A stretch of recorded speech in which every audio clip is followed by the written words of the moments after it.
Hi po mga katulits. Nag-request po yung ibang mga mga viewers ko na magsalita na lang po ako ng Tagalog kasi yung iba po hindi makaintindi sa akin. So ngayon mga katulits, napag-isip-isip ko na baka umundang na lang ako sa pag-vlog kasi hindi na ako nakabalo mga unsain natin pag salita ng Tagalog. Kasi alam niyo mga katulits, nahihirapan na ako sa kaliso dito.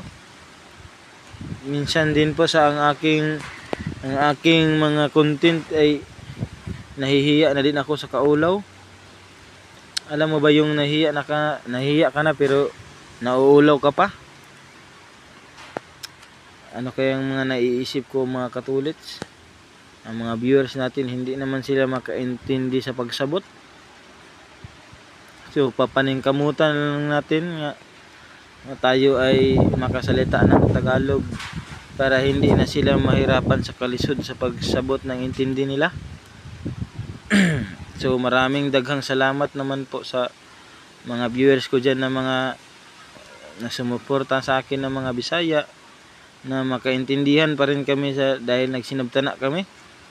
Pero kayong mga Tagalog, ayaan nyo lang po mga sir, madam.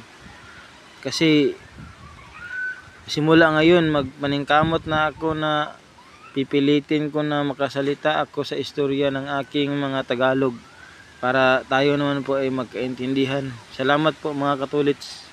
Maraming dagang salamat.